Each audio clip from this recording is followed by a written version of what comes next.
One of the best ways for us to help survivors of abuse is by preventing violence in the first place.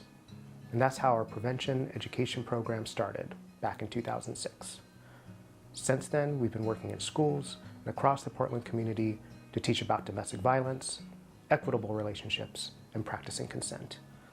Our prevention education team has grown to a staff of 4, and now we reach thousands of students and adults each year.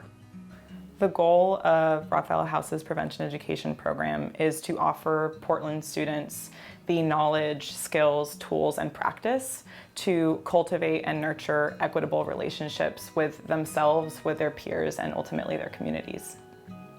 Most people don't realize the impact that relationships have on teenagers, and it's the first time for a lot of them that they're getting into romantic relationships, and they've never been told. Nobody's talking to them about what is okay and what is not okay.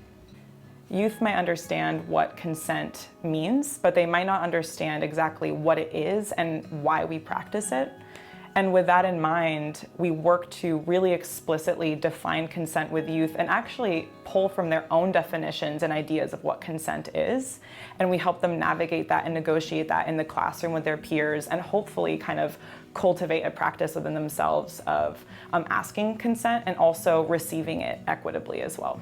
So until we brought in Raphael House into our classes, just the simple question of what do we do to avoid rape?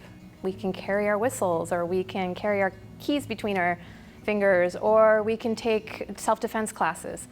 Raphael House representative said, well, what else can we do? And everybody in my class was just like, well, what do you mean, what else can we do? And so just reframing it, it doesn't fall on the victim. It is why are we perpetrating these crimes to begin with? And so that switched and just flipped the conversations that were happening in my class.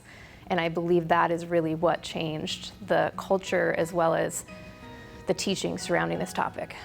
We take on 2 main roles with the schools that we work with. The first is that we facilitate presentations around consent and equitable relationships. And the second is that we hold a confidential space for students to seek support.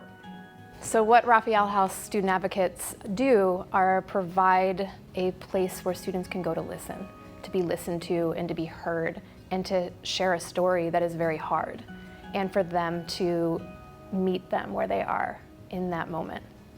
For me to have somebody else to rely on and the students to go to has been just a tremendous weight off of my shoulders, but also off of so many of our students who have been able to use these services, and it's amazing.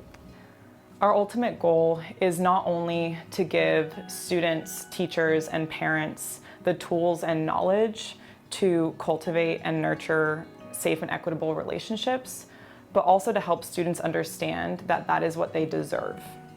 They are shocked to find out that some of the things that they find as normal, that they've learned along the way through media and through other sources, that's not okay, and that there's boundaries that they can set and that they have a voice. And so I believe that this work is instrumental to healthy teenagers, and it's setting them up for the rest of their lives, this work, to have healthy relationships in all aspects of their life.